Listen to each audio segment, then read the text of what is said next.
Oke. Ya, 1 jam ke depan kita akan membahas Katekismus Heidelberg bersama dengan Bapak Pendeta Andi Halim. Dan pertanyaan-pertanyaan maupun juga sharing yang terkait dengan topik hari ini akan sangat memperlengkapi kita semua di dalam untuk belajar kembali firman Tuhan. Dan mungkin pada saat pagi ini Pak Andi sudah siap untuk boleh menyampaikan materi Katekismus Heidelberg. Silakan Pak Andi. Ya, oke. Terima kasih Pak Andi. Terima kasih Meta.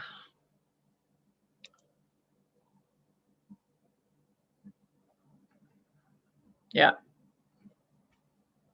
Mari kita doa, kita mohon pimpinan Tuhan di dalam kita belajar firman Tuhan bersama. Bapa yang di surga, kami datang kepada Tuhan, kami mengucap syukur dan terima kasih karena anugerah-Mu. Kami bersyukur karena kesempatan kami boleh belajar bersama.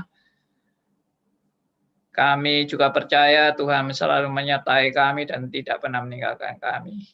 Dan bahkan Tuhan sudah memberi yang terbaik. Kami bersyukur untuk semua belas kasihan Tuhan bagi kami orang-orang berdosa dan tidak layak ini.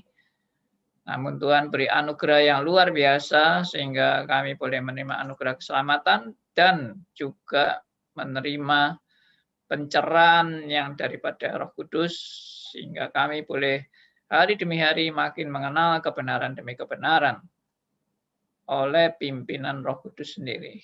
Berikanlah kepada kami kerendahan hati dan kesungguhan untuk benar-benar mau belajar dan rindu akan firman Tuhan. Dalam nama Tuhan kami Yesus Kristus, Tuhan dan Juru Selamat kami yang hidup, kami berdoa. Amin. Oke, kita melihat bahan dulu ya. Katekismus Heidelberg.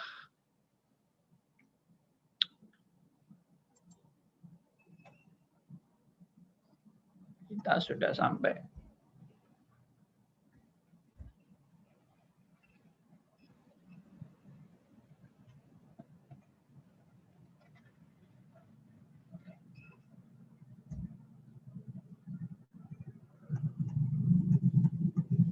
Ya, yang lalu kita membahas mengenai Kristus yang sudah naik surga dan tidak meninggalkan kita sendirian, tapi Tuhan terus menyertai kita sampai akhir zaman. Ya. Dan Tuhan tidak pernah meninggalkan kita sedetik pun, apapun yang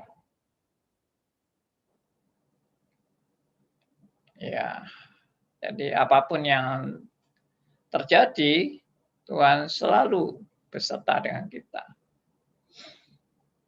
Inilah yang menjadi penghiburan bagi saudara dan saya dalam menghadapi segala masalah hidup. Seberat-beratnya masalah hidup Anda, tidak akan lebih berat daripada jaminan Tuhan menyertai kita.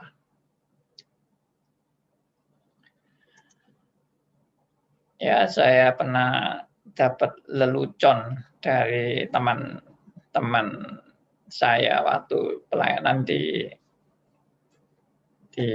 Singapura, pernah pelayanan di sana. Dia bilang ada seorang suami yang kemudian dia bilang, setiap kali saya punya persoalan berat sekali, saya selalu melihat foto istri saya, katanya gitu. Jadi setiap kali mendapat persoalan yang berat luar biasa, dia selalu buka dompetnya dan di dompetnya itu ada foto istrinya. Begitu dia lihat foto istrinya, dia langsung terhibur dan bersukacita. Wah, semua orang heran mendengar cerita suami ini ya. Wah, luar biasa sekali berarti istrimu itu ya. Memberikan penghiburan yang luar biasa. Lalu dia bilang, iya, karena waktu saya lihat foto istri saya tuh, saya baru sadar persoalan saya itu yang saya hadapi yang sangat besar itu ternyata kecil sekali dibandingkan persoalan saya dengan istri saya. Ngerti maksudnya ya?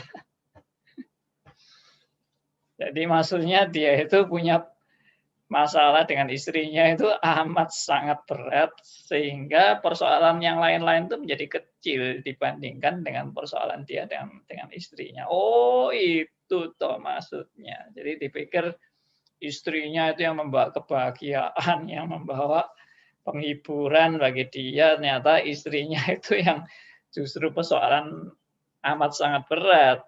Sehingga dia lihat persoalan lain menjadi amat sangat kecil dibandingkan persoalan dia dengan istrinya. Ya, ini cuma bergurau aja. Tapi yang dimaksud adalah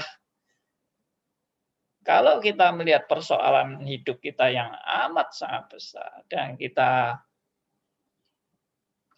kemudian beralih melihat anugerah Tuhan yang amat sangat luar biasa, maka segala persoalan kita itu menjadi kecil dibandingkan anugerah Allah yang amat sangat besar dan tak terbatas itu. Apapun itu yang saudara hadapi. Makanya yang minggu lalu saya kan pernah mengeluarkan kalimat yang menantang ya. Seandainya Anda terkena COVID, kira-kira apa yang muncul dalam pikiran Anda waktu Anda terkena COVID? Atau bukan Anda, atau keluarga Anda, atau istri atau suami Anda, atau anak-anak Anda, atau orang tua Anda terkena COVID, apa yang muncul dalam benak diri Anda? Apakah ketakutan yang amat sangat besar? Apakah kebingungan yang luar biasa? Apakah ini sebagai suatu malapetaka yang amat besar dalam hidup Anda? Dan apakah Anda merasa Tuhan sudah meninggalkan Anda? Dan sebagainya, pikiran itu sangat banyak. Apakah Anda kecewa? Apakah Anda merasa Tuhan sudah tidak menyayangi Anda lagi? Dan seterusnya, dan seterusnya. Nah, itu kalau kita punya prinsip pandangan yang teguh bahwa Allah itu tidak pernah meninggalkan kita. Apapun yang terjadi. Bahkan kena COVID-19 pun Tuhan tetap mengasihi dan menyertai aku. Wah, itu sudah segala-galanya, sudah. Saya tidak katakan lalu Anda kalau kena COVID ya sudah, terserah Tuhan, lalu kita tidak usah usaha apa-apa, lalu kita cuma berorientasi pada kasih Tuhan saja, tidak mau minum obat, tidak mau ke dokter, tidak mau periksa, tidak mau periksa apa macam-macam itu tidak. Ya jangan seperti itu. Kita tetap percaya pada kasih Tuhan yang luar biasa. Tapi Tuhan juga mengajar kita untuk bertanggung jawab kan dalam menghadapi semua itu dengan mengikuti aturan-aturan yang sudah dibuat oleh pemerintah dan masyarakat. Maka dalam hal ini ya kita jangan menjadi fatalisme. Mengingat kasih Tuhan itu tidak menjadi fatalisme. Mengingat anugerah Tuhan itu tidak kemudian membuat kita pasif. Tapi kita tetap giat, tetap melaksanakan aturan-aturan dengan benar, Tapi tetap juga kerinduan datang kepada Tuhan, belajar firman-Nya, ya, mengikuti kegiatan-kegiatan kerohanian dan sebagainya, sampai juga melakukan kegiatan-kegiatan sehari-hari yang kita lakukan. Ya biasa aja, lakukan biasa aja. Nanti mengenai jadinya bagaimana, apakah aku tetap survive, apakah aku akan sembuh atau aku bahkan tidak sembuh, nggak tahu, itu sudah semua serahkan sama Tuhan. Pokoknya aku mau melakukan tugasku dengan sebaik-baiknya. Ya, do the best, ya, lakukan yang terbaik, dan semua untuk kemuliaan bagi nama Tuhan. Ya, mati hidup itu semua di tangan Tuhan. Meskipun kita kadang-kadang melihat orang tertentu yang mati, kok aduh kok sayang sekali dia mati, aduh kok belum waktunya dia mati, kenapa dia mati dan sebagainya. Kadang-kadang kita ada penyesalan. Tapi kalau kita ingat kembali kepada prinsip bahwa Allah itu tidak pernah keliru dalam menentukan waktu, ya udah percaya. Kita menerima semua ini dengan anugerah Tuhan yang memang ya itulah bagian daripada hidup yang harus saya jalani. Ya. Barusan ini memang saya dapat berita salah seorang jemaat saya dulu waktu saya masih mengembalakan. Tahu-tahu dapat berita beliau meninggal dunia. Ya, sangat sedih juga karena cukup akrab dengan saya dan dia juga selalu seringkali ketemu saya itu tanya firman. Ya, sudah lama enggak dengar kabarnya, tahu-tahu dengar kabar meninggal. Itu sedih sekali. Tapi ya sudah, percayalah bahwa itu memang waktu yang terbaik. Dan tiap kali waktu saya masih mengembalakan, kan saya sudah beberapa puluh kali lah. Beberapa puluh kali saya memimpin kebaktian duka, penguburan, kremasi, dan lain-lain. Saya selalu ingat tiap kali saya memimpin itu. Dan saya ungkapkan dalam kata-kata saya. Hari ini saya menguburkan saudara A atau saudara B. Tapi suatu saat saya juga dikuburkan oleh hamba Tuhan lain. Ya sudah, itulah kehidupan. Sekarang saya menguburkan, lain kali saya dikuburkan.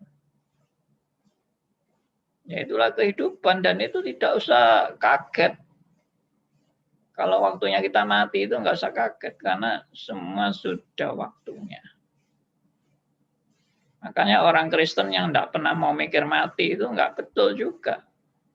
Tapi bukan berarti hidup kita terus mikir mati-mati terus lalu nggak kerja apa-apa, itu juga ya nggak benar.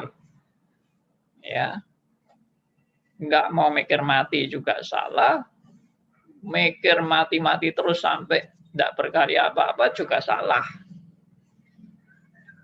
Ya apapun lah yang terjadi, kita jalani bersama dengan Tuhan. Nggak usah takut. Kalau gini, kalau gitu, udah jalani aja. Emangnya gara-gara akan mati itu lalu saya tidak mau berbuat apa-apa. Ya salah kan.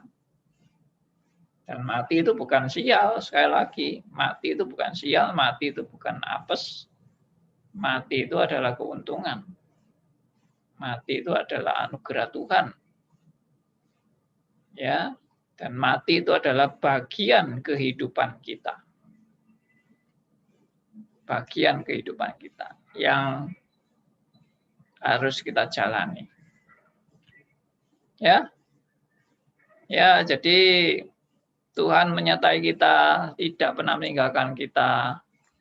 Apapun yang terjadi, kita selalu belajar bersyukur atas penyertaan Tuhan. Ya, yang terutama ya Tuhan sudah mati di kayu salib menyelamatkan kita dari perhambaan dosa, ya, dan membuat kita mengenal Allah yang benar. Itulah sukacita hidup orang percaya. Sukacita hidup orang percaya itu dari tidak mengenal Tuhan bisa mengenal Tuhan. Dari tidak mengenal kebenaran sekarang mengenal kebenaran. Dari hidup dalam perhambaan dosa sekarang hidup dimerdekakan dari dosa.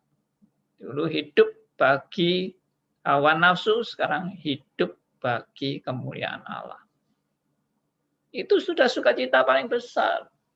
Mati, kalau mati ya sudah, finish memang. Hidupku memang bukan untuk dunia ini. Hidupku juga bukan untuk semata-mata untuk kepentingan keluargaku. Hidupku adalah untuk kemuliaan bagi Allah dan untuk kembali kepada Allah. Dari Allah, oleh Allah, dan kepada Allah. Ya itulah hidup. Jangan dari keluarga saya, oleh keluarga saya, untuk keluarga saya. Wah, itu ya akhirnya kamu mati menyesal banget kamu. Kenapa ya? Karena hidupku bagi keluarga. Sekarang keluarga aku tinggalkan, ya aku menyesal kan. Aku nggak rela aku mati. Karena hidupku itu bagi keluargaku. Tapi kalau hidupku bagi Allah, ya sudah, hidup bagi Allah itu ya saya jalani hidup saya sadar saya berasal dari Allah dan saya bisa berjalan menjalani hidup ini karena anugerah Allah dan saya nanti akan mengakhiri hidup kembali kepada Allah. Sudah, finish. Ya. Dalam hal ini kita menjalani hidup karena topangan dari Allah untuk saya menjadi garam dan terang dunia. Untuk kemuliaan bagi Allah. Untuk menjalankan amanat agung Allah. Untuk menjadi berkat. Ya, sesuai dengan panggilan Tuhan. Jadi berkat bagi sesama sesuai dengan panggilan Tuhan. Semua itu panggilan Tuhan. Ya. Tidak ada yang aku harus sesali pada saat aku meninggal. Tidak ada. Ya, satu hal yang pasti bagi orang pilihan adalah tidak ada yang aku sesali pada saat aku meninggal. Loh Pak, bagaimana dengan dosa-dosa yang kita pernah lakukan? Semua sudah dituntaskan dalam Kristus Yesus. Dan semua orang tidak ada yang mati tanpa dosa. Kalau mau de facto-nya, semua kita berdosa. Bukan saya mengentengkan dosa. Dan bukan saya mengabaikan dosa. Tidak. Tapi saya juga tidak mau khotbah seperti hamba-hamba Tuhan lain yang suka nakut-nakuti orang dengan dosa-dosanya. Nanti kamu kalau mati, Tuhan menuntut kamu. Ya, tanggung jawabmu. Kamu pernah ini, kamu pernah itu. Wah, ditakut-takuti sehingga kita jadi kayak mau mati itu kayak maling mau ketemu polisi. Ya, bukan saya mengentengkan dosa, sekali lagi tidak. Itu bukan spirit anak Tuhan mengentengkan dosa. Spirit anak Tuhan itu ya untuk kemuliaan bagi Allah. Tapi siapa yang enggak pernah dosa? Siapa yang enggak pernah jatuh dalam dosa? Siapa yang hidupnya suci terus tidak ada kelemahan, tidak ada kekurangan? Siapa orang yang tidak ada kemunafikan, tidak ada kesombongan, tidak ada kesalahan yang dia lakukan? Omong kosong semua itu. Yang pura-pura suci itu dosanya justru makin besar karena dia bersandiwara terus. Ya. Nah, ini kadang-kadang jemaat ini yang salah. Jemaat ini kadang-kadang terlalu overestimate terhadap hamba Tuhan. Hamba Tuhan itu sudah dianggap kayak dewa, yang nggak bisa salah. Tapi ada yang terlalu underestimate terhadap hamba Tuhan. Hamba Tuhan yang menungso, padha dosane. Nggak menghormati hamba Tuhan sama sekali. Itu juga salah. Semua itu kita harus lihat sesuai dengan porsi Alkitab. Nah, kita tetap mengajarkan kita, walaupun hamba Tuhan itu manusia, tapi tetap harus dihormati. Tetap harus dihargai. Dihormati bukan berarti lalu dianggap dewa. Dihormati bukan berarti dia tidak ada salah. Ya, kalau salah ya harusnya diingatkan. Ya, hamba Tuhan apa steril terhadap peringatan, terhadap kritik, terhadap salah? Tidak boleh. Hamba Tuhan pun harus rela dikritik. Harus rela dikoreksi. Kalau hamba Tuhan sudah tidak bisa dikoreksi, itu ya namanya sudah dewa. Ya. Mungkin kalau dikoreksi marah, atau nggak suka hati, atau nggak senang dan sebagainya. Nggak apa-apa. Menurut saya dia marah, biarlah marah. Tapi kalau dia hamba Tuhan itu sejati, dia akan tahu bahwa orang yang memperingati dia itu orang yang mengasihi dia. Tentunya yang memperingati juga harus punya hati. Memperingati dengan hati yang mengasihi ya, bukan memperingati karena benci. Atau ada orang yang hobinya memang cari kesalahan orang. Tapi ada orang yang tidak mau menegur sama sekali. Itu juga sama salah. Suka cari-cari kesalahan juga salah. Tidak mau tahu kesalahan dan memejamkan mata terus juga salah. Wah, Pak Andi ini membuat orang semua serba salah. Iya, ya memang kita ini kan selalu bersalah di hadapan Tuhan. Tapi justru tahu salah itu makanya kita jangan enjoy dalam kesalahan terus. Lalu kita nggak sadar kalau itu salah, lalu kita biarin kesalahan hamba Tuhan. Juga enggak benar. Ya. Nah, ini jadi ngobrol-ngobrolnya kita ini dari penyertaan Tuhan sampai membahas mengenai ya realita ya yang kita hadapi. Ya, dan titik poinnya sebetulnya bagaimana kita menghadapi masalah hidup dengan tetap percaya Tuhan menyertai kita. Sampai mati. Menghadapi kematian dengan tetap percaya Tuhan menyertai kita. Sehingga tadi saya bilang kan di dalam mati tidak ada penyesalan. Sebagai anak Tuhan ya. Kalau bukan anak Tuhan ya pasti nyesel. Kalau anak Tuhan nyesel apa? Ya, kalau Anda masih nyesel, waktu mati Anda masih nyesel sebagai anak Tuhan.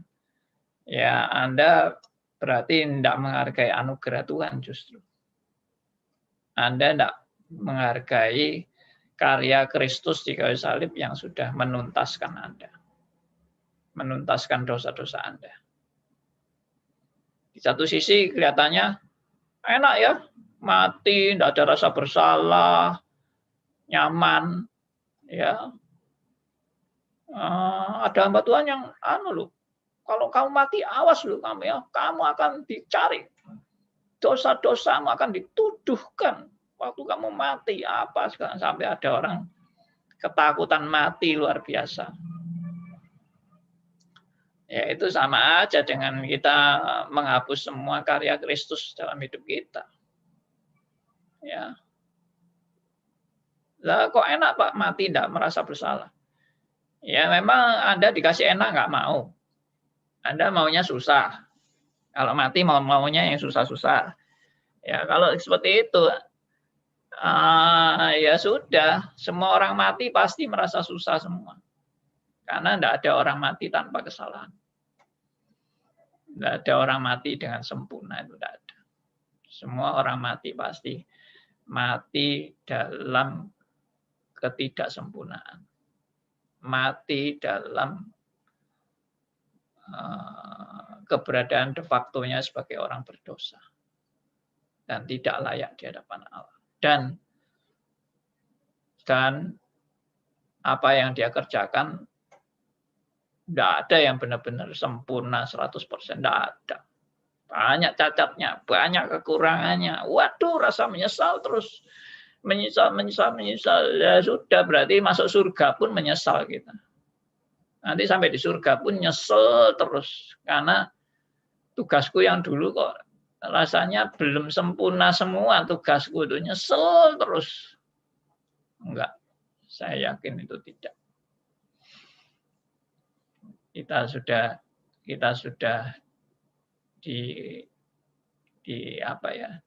dimasukkan dalam dunia anugerah. Di surga itu nanti isinya cuma bersyukur. Karena aku yang tidak layak ini boleh diselamatkan oleh Allah. Itu masa di surga ada penyesalan? Tidak ada. Di surga itu yang ada adalah bersyukur habis-habisan. Karena kasih-Nya yang luar biasa, yang menutupi segala dosaku. Bukan diungkit-ungkit dosanya, di surga diungkit-ungkit. Oh, Tuhan cari-cari terus, kesalahan kita dicari-cari terus. Waduh, di surga berarti menderita, bukan main kalau seperti itu. Ya. Bukan kerjaannya Tuhan di surga itu nyari-nyari kesalahan. Semua sudah dituntaskan dalam Kristus, selesai. Ya. Saya khawatir kalau hamba Tuhan itu bolak-balik cuma isinya nakut-nakuti terus. Akhirnya tidak merasakan anugerah Tuhan. Malah menderita terus. Ya, tidak pernah bersyukur kepada Tuhan. Ya memang ada orang bilang, ya kalau Pak Andi ngomong kayak gini, wah membuat orang gampang berbuat dosa, Pak. Ya, itu tanggung jawabmu sendiri. Kalau kamu gampang berbuat dosa. Saya tidak pernah ngajari orang gampang berbuat dosa. Tapi orang yang dalam Tuhan pasti hidupnya penuh dengan pengucapan syukur. Bukan gampang berbuat dosa. Kalau saya memberitakan anugerah, lalu Anda gampang berbuat dosa, Anda mungkin belum jadi anak Tuhan. Ya kan? Kalau jadi anak Tuhan diberitakan anugerah, isinya penuh dengan pengucapan syukur. Isinya penuh dengan pengucapan syukur, bukan isinya penuh dengan hati ingin berdosa terus. Hati mau berdosa terus itu kan natur berdosa kita. Itu ingin berdosa terus, tapi anugerah Tuhan mengajar kita untuk bersyukur kepada Allah.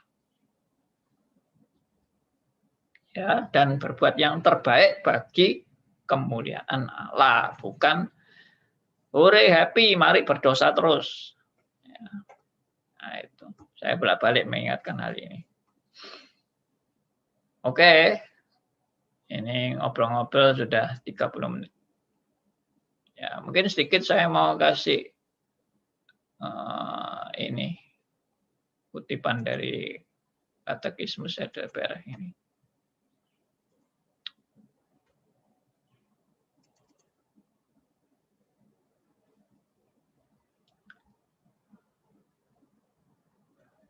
Ya.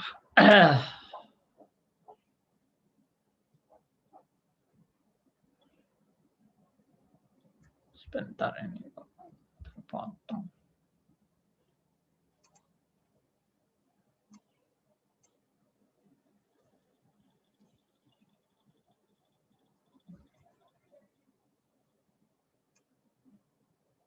Oke. Ya, kita membaca dari pertanyaan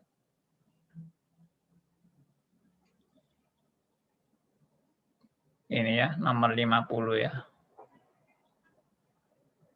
Tolong bisa. Saya bacakan Pak Andi. Ya, silakan. Pertanyaan nomor 50, mengapa ditambahkan lagi kata-kata duduk di sebelah kanan Allah? Jawabannya, karena Kristus telah naik ke surga supaya di sana Dia menyatakan dirinya sebagai kepala gereja Kristen yang menjadi miliknya, dan dengan perantaraan Dialah Allah Bapa memerintah segala sesuatu. Ayatnya diambil dari Efesus pasal 1 ayat 22 dan Matius pasal 28 ayat 18. Boleh dibacakan?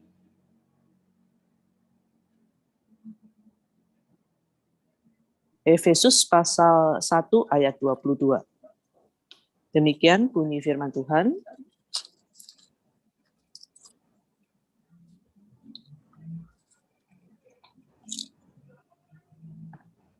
Dan segala sesuatu telah diletakkannya di bawah kaki Kristus, dan dia telah diberikannya kepada jemaat sebagai kepala dari segala yang ada. Matius juga, Pak? Ya. Matius pasal 28 ayat yang ke-18.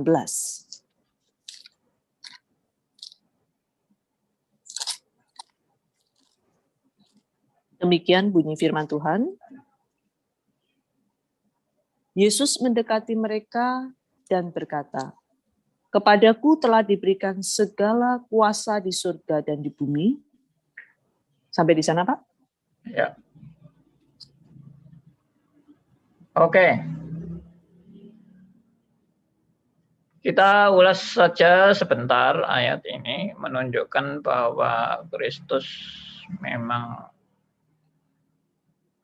Allah yang Maha Kuasa, ya. Kristus adalah Allah yang Maha Kuasa. Bukan hanya Kristus, tapi juga Allah Bapa dan Allah Roh Kudus. Ya, Allah Tritunggal lah.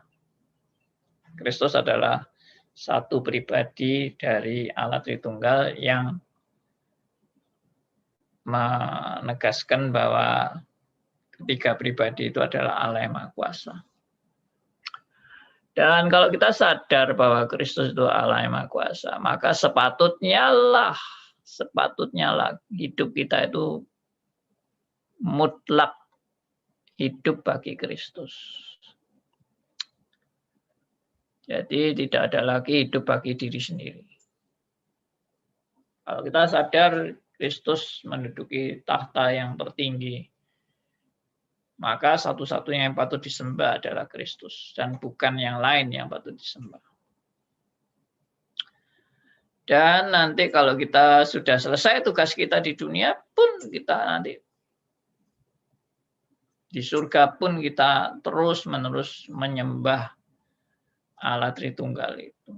Menyembah Kristus yang adalah penguasa yang tertinggi di atas segala-galanya. Ya, Alkitab sudah menyatakan itu bahwa Kristus itu bukan ciptaan. Kristus itu Allah. Dia bukan menerima kuasa yang dia tidak pernah berkuasa. Tapi dia menerima kuasa yang dulunya dia sudah punya. Jadi Matius 28 ayat 18 dan Efesus 1 ayat 22 itu bukan Kristus adalah manusia yang diberi kuasa oleh Allah. Salah.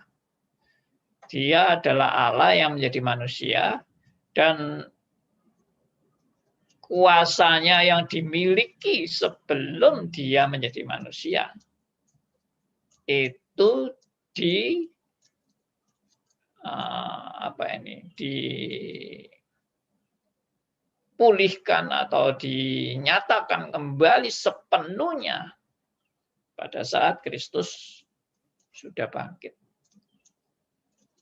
Artinya waktu Tuhan Yesus jadi manusia itu kan mengosongkan diri. Kenosis kan, mengosongkan diri. Waktu dia kembali kepada Bapa atau bangkit dari kematiannya, itu sudah tidak lagi mengosongkan diri. Ya, mungkin dalam berjumpa dengan saudara-saudara, dengan murid-muridnya dan semua murid-murid yang lain juga, itu Kristus ya masih menahan diri juga sih. Kalau dia tidak menahan diri kan tidak ada orang yang mampu berjumpa dengan Kristus karena kemuliaannya yang amat sangat luar biasa. Tapi Kristus sudah menunjukkan tanda-tanda dengan tubuh mulia itu yang bisa langsung ke sana, langsung kemari, dan bisa tembus tembok dan sebagainya. Itu sudah tubuh kemuliaan.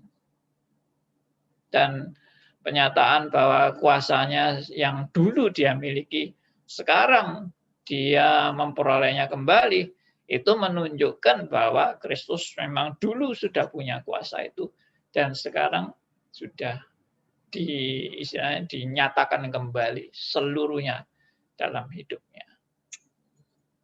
Cuma dalam rangka tadi saya bilang ketemu manusia ini ya masih ada sebagian yang ditahan, tapi sudah tidak seperti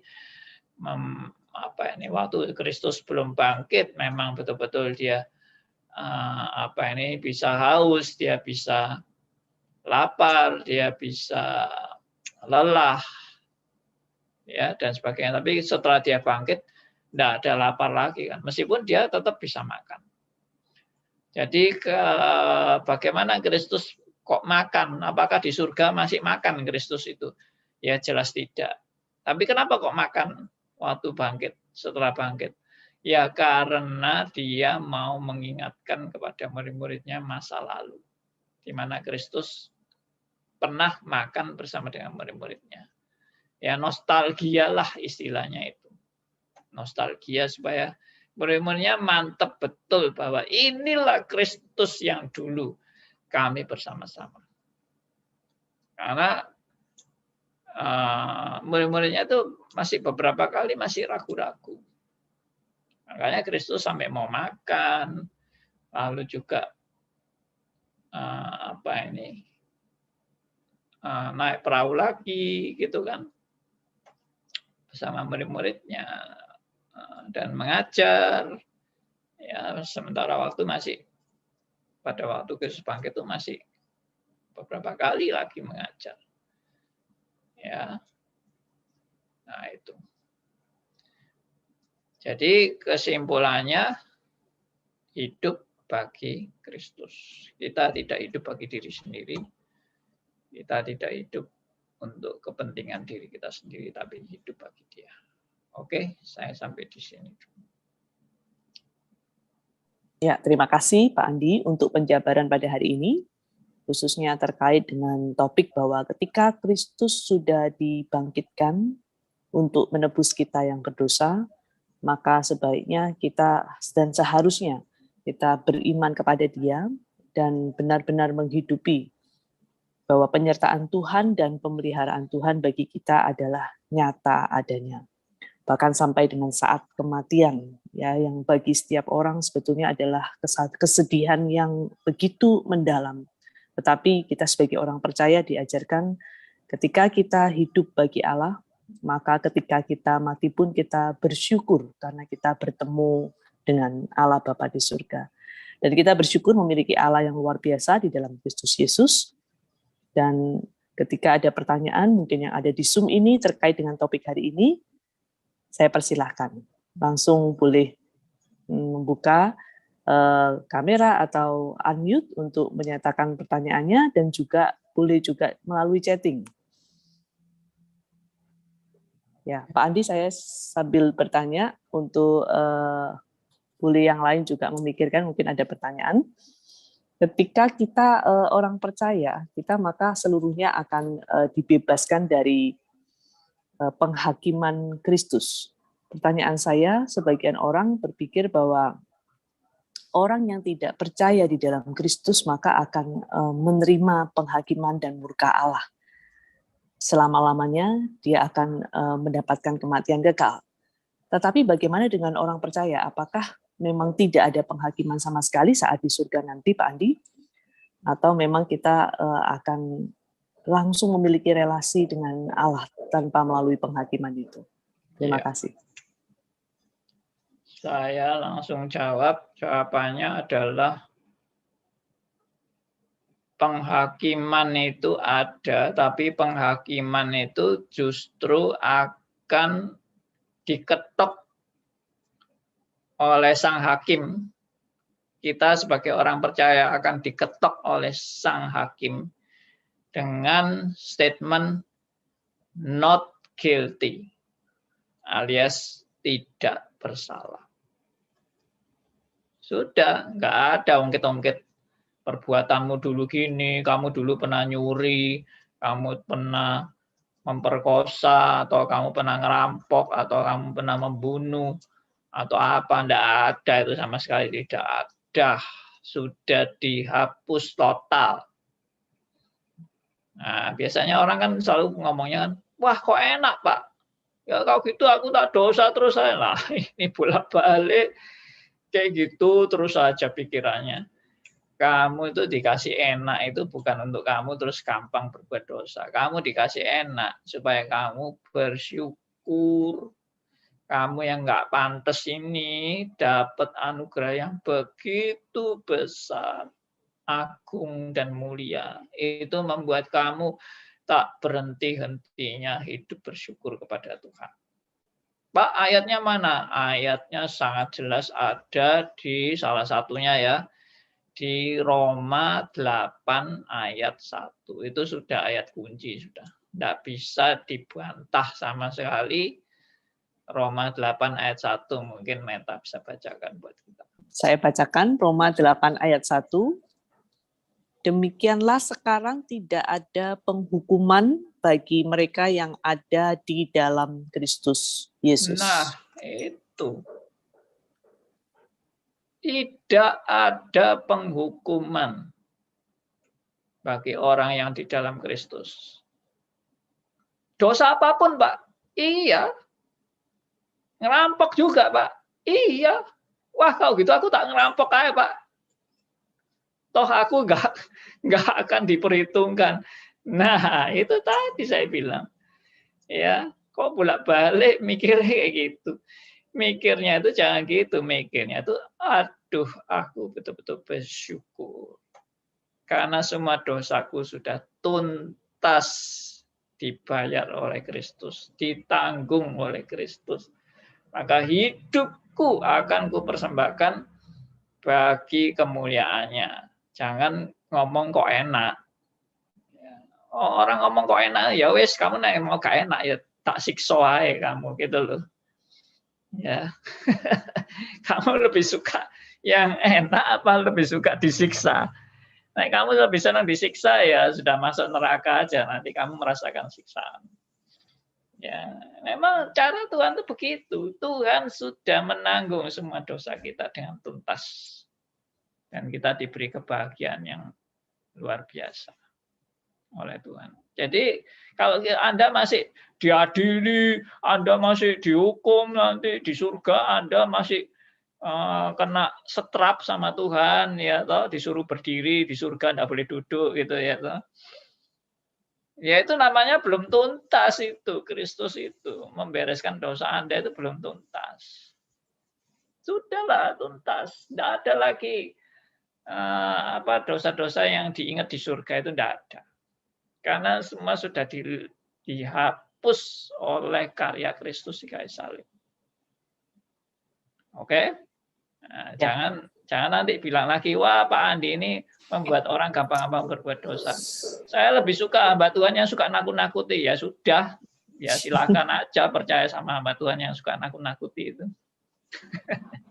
Ya, puji Tuhan ya Pak Andi kalau sudah dibayar lunas semua yang percaya dan beriman di dalam Kristus. Tetapi sebaliknya Pak Andi, apakah orang yang tidak percaya Kristus yang akan dihakimi itu berdasarkan apa Pak Andi? Karena dia hanya memiliki anugerah umum yang tahu bahwa Tuhan adalah pencipta saja.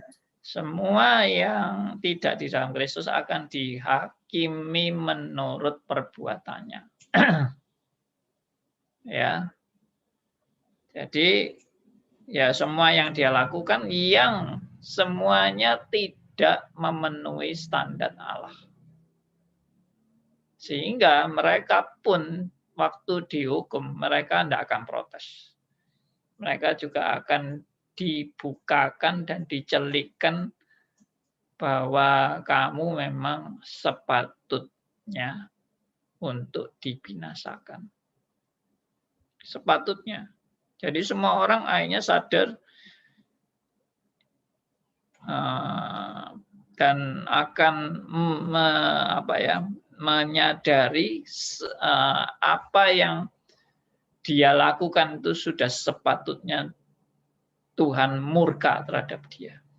Itu yang disadari oleh orang-orang yang di luar Tuhan.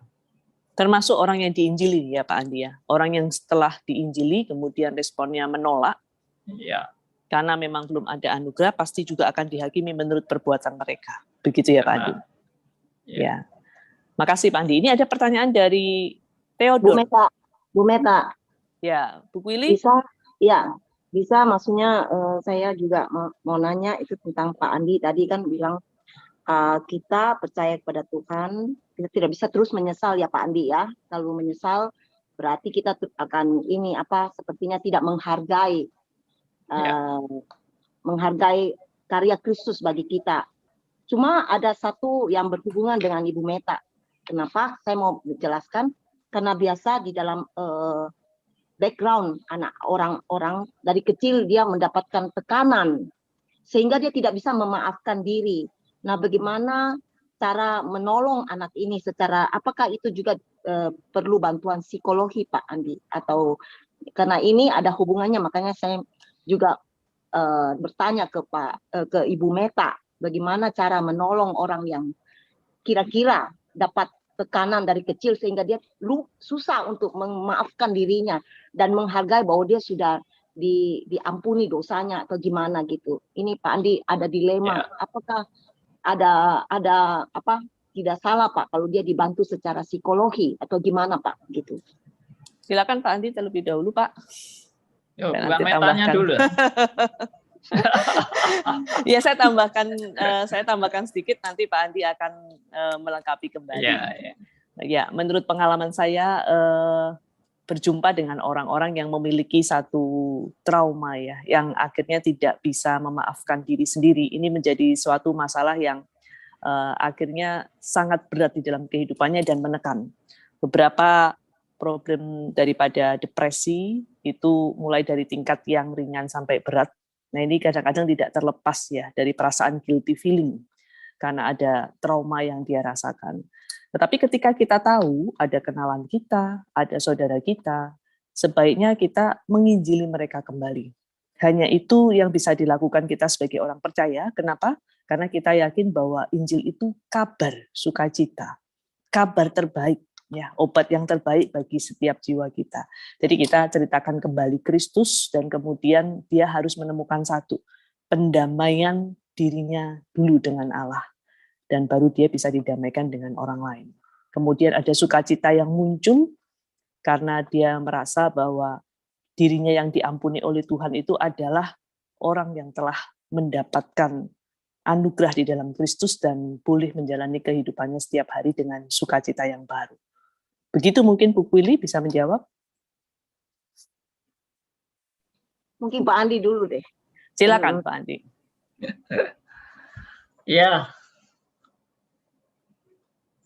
Ya, sangat setuju dengan apa yang dikatakan oleh Bu Meta bahwa orang yang seperti itu harus diinjili. Tapi mungkin kalau mereka sudah betul-betul dalam Kristus, tapi masih ada masalah kejiwaan, sebetulnya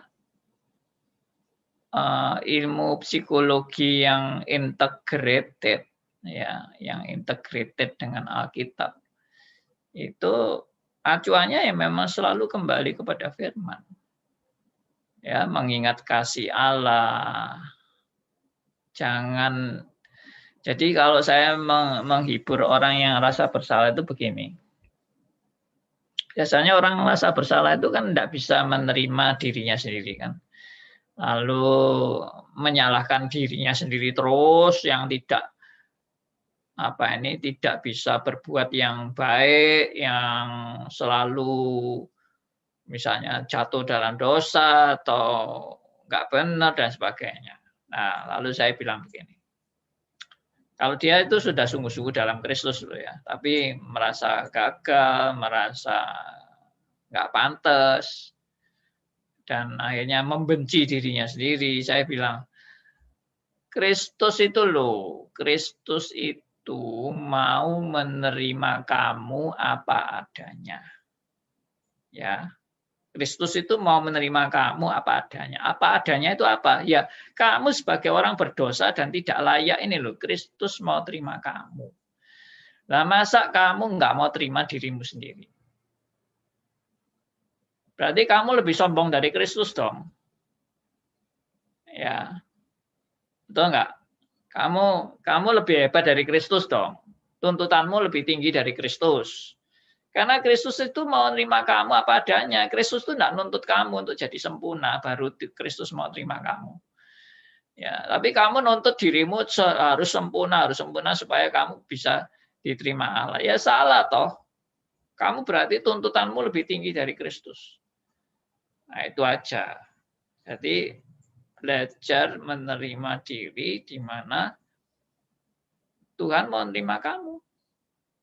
Apa adanya kamu. Tuhan tidak menuntut kamu harus sempurna baru Tuhan terima. Kalau Tuhan menuntut seperti itu, tidak ada orang bisa selamat. Yaitu ajaran Arminian itu. Kalau kita harus sempurna, nanti baru Tuhan mau terima kita tanpa cacat, tanpa kelemahan. Saya yakin orang Arminian pun akan ditolak oleh Allah dengan doktrin seperti itu. Maksudnya dengan kebenaran seperti itu, siapa sih yang bisa mampu hidup tanpa cacat di hadapan Allah? Ngomong kosong itu tipuan iblis. Ya, oke. Jadi maksudnya tidak salah sih ya Pak ya, kalau harus pergi ke psikolog kan ya Pak ya. Kalau seperti tadi pertanyaan Bu Willy kan, Ya, ya tetap psikolognya nggak salah, itu tapi harus yang nggak sekuler. integrated. Ya. Integrated. Karena psikolog itu bisa membuat orang malah lari ke dunia lain. Contohnya, seorang hypersex, ini misalnya loh ya, seorang hypersex. Lalu datang kepada psikolog, lalu dia bilang, aku merasa bersalah karena aku hypersex. Aku tidak bisa menahan nafsu seksku. Lalu psikolog yang sekuler ini bilang gini, siapa yang nuduh kamu rasa bersalah itu siapa yang menuduh kamu? Ya itu pendeta saya atau Alkitab atau orang-orang gereja itu pasti akan mengucilkan saya. Yaitu kan orang-orang. Ya, kamu tidak usah takut sama orang-orang itu. Ya, mereka itu tidak lebih baik dari kamu. Ya, jangan peduli sama omongan orang. Kamu adalah kamu. Ya, kalau kamu memang tidak bisa menahan seksmu, ya pergi aja cari perempuan. Tidak apa-apa itu. Itu suatu hal yang wajar bagi seorang laki-laki. Kalau memang sudah tidak bisa menahan nafsunya, ya cari perempuan. Ya, tentunya kalau supaya jangan kena penyakit kelamin, ya pakai kondom atau apa. Pokoknya yang aman aja. Ya, itu nasihatnya psikolog untuk membuat dia tersalurkan. Nah, menurut ilmu psikolog, kalau orang punya tekanan-tekanan disalurkan, baru bisa sembuh kalau ada penyaluran. Nah, itu yang saya bilang tadi, psikolog yang tidak integrated itu. Humanisme, Pak. Ya, atau ateis sekali. Atau. Ada pertanyaan ini dari Pak Theodor, Pak Andi. Mengingat waktu 4 menit kembali, saya bacakan. Apakah memikirkan Kristus bersifat dualitas dengan berjeri lelah memperoleh roti secukupnya? Mengingat Kristus juga roti kehidupan. Saya kurang bisa paham ini pertanyaannya. Mungkin Pak Theodor tumben ini nulis di chatting. Apa nggak mau langsung diungkapkan? Silakan, ya, Pak Theodor. Saya langsung bisa nangkep kok. Oke, silakan Pak Andi. Jadi begini, saya melihat natur Kristus itu sebagai manusia, bukan natur karena keberdosaan. Jadi Kristus tetap meskipun manusia, tapi manusia tanpa dosa. Sehingga dia tidak terbawa oleh kutuk akibat Adam dan Hawa. Ya, bagaimana mungkin dia bersusah payah atau dianggap berjeri lelah untuk memperoleh roti secukupnya? Mungkin ini akibat pemikirannya kan akibat dosa kan. Bahwa manusia itu akan bersusah payah dalam hidupnya mencari rezekinya. Tapi bagi Kristus itu tidak akan terkutuk dalam hal itu. Dia tidak termasuk di situ. Jadi tetap integrated antara manusia dan ilahinya itu tetap sejalan. Kristus boleh lelah, Kristus boleh tidur, Kristus boleh haus, tapi dia tidak mungkin berdosa. Karena tidur, haus, lelah tidak pernah dilarang oleh Alkitab. Tapi kalau berdosa pasti dilarang. Nah, itu hal yang pernah saya paparkan. Oke. Ya, silakan jika ada satu pertanyaan kembali, waktu tinggal 2 menit, kemudian Pak Andi akan tutup dengan statement terakhir dan juga doa. Silakan Ya, jika Bapak Ibu. Ya Bu Meta, Ya. tadi saya tanya itu karena saya pikir memang di dunia sekarang ini perlu banyak orang artinya di counseling secara psikolog yang juga integrated. Saya senang juga Bu Meta bisa membuat satu zooming begitu, ya, karena dalam hal ini banyak bisa membantu karena anak remaja sekarang itu memang banyak persoalan masalahnya gitu, terutama juga untuk kita orang tua kadang-kadang tidak tahu bagaimana memberi jalan keluar kepada anak kita, karena kita mungkin juga punya problem sendiri gitu di dalam diri kita gitu. Jadi kadang-kadang kita juga tidak tahu gimana ya, harus ini gimana ya gitu. Jadi seperti kemarin Bu Meta di dalam saya ada ikut kamu punya zooming tentang disiplin yang kamu itu benar sekali. Cuma untuk memulai disiplinnya itu Bu, saya minta juga bagaimana Ibu berikan itu wejangan gitu. Nah, karena disiplin itu kan kalau seandainya dari orang tuanya dari kecil bisa kasih dia disiplin, it's okay. Tapi kalau dari kecil memang sudah di pembiaran itu bagaimana Bu? Maksudnya mengatasinya gitu. Oke, nanti bisa private ini Bu Willy nanti. Iya, nanti bisa kita lanjutkan. Bu Meta, jadi silakan. Ini adalah kolaborasi dari Pak Andi dengan yang integrated, yang juga itu saya rasa ini bukan private Pak Bu Meta gitu. Iya, silakan Pak Andi dulu ini. Tadi saya udah duluan nih Pak Andi, silakan. Ya, mungkin karena waktu ya. Kita sudah terbatas ini waktunya. Udah mentok. Jadi saya simpulkan aja. Kembali kepada tadi bahwa Kristus sudah menuntaskan segala karya penebusannya kepada kita semua dengan sempurna, sehingga kita nanti di surga pun tidak ada sama sekali penyesalan. Dan ini akan banyak menolong orang percaya untuk justru belajar menerima diri sendiri. Ya, bukan membenarkan dosanya, tapi bersyukur karena anugerah Tuhan yang luar biasa itu. Dan belajar memberi yang terbaik bagi Tuhan. Karena dia adalah Raja segala Raja, Tuhan segala Tuhan. Dan untuk itulah hidup kita, Tuhan memberi kita hidup di dunia ini untuk memuliakan Raja segala Raja, Tuhan segala Tuhan.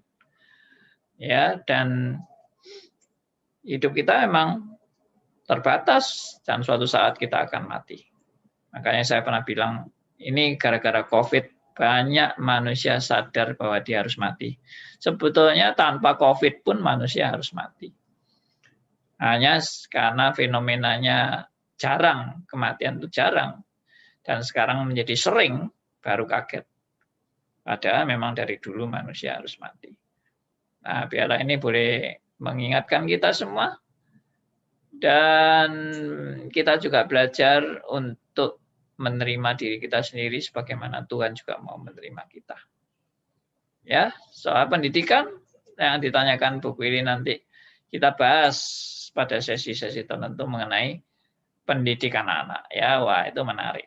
Tapi itu sebetulnya sesinya mestinya banyak Bu Meta yang bicara. Itu pasti menarik nanti. Oke. Ya, baik, kita akan tutup dalam doa. Ya, saya minta kali ini Bu Meta aja yang tutup doa. Kita bersyukur, mari kita berdoa bersama-sama. Kami bersyukur dan mengucapkan terima kasih yang tiada hentinya karena kasih dan anugerah Tuhan yang begitu luar biasa mencintai kami ya Tuhan. Ya. Jika pada saat pandemi COVID ini kami belajar banyak hal firman-Mu dan belajar mengenal arti kehidupan kami yang sangat sementara ini.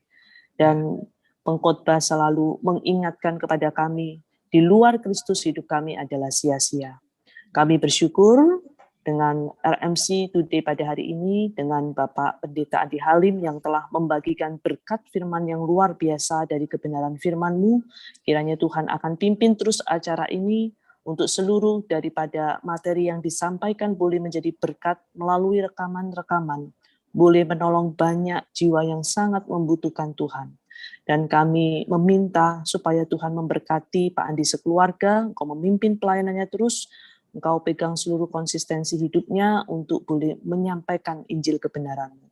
Kami berdoa untuk seluruh yang ada di Zoom ini. Tuhan berkati pertumbuhan iman kami, Tuhan jangan lewatkan kami, dan Tuhan berikan belas kasihan-Mu untuk benar-benar mengerti. Anugerah-Mu yang terbesar itu membuat kami bekerja dengan rajin untuk memuliakan Engkau. Terima kasih ya Tuhan, hanya di dalam nama-Mu kami sudah berdoa, dan kami mengucapkan syukur. Amin. Amin. Terima kasih Pak Andi, terima kasih Bapak Ibu Meta. semua. Sampai ketemu minggu depan. Ya, Tuhan Terima kasih. berkati.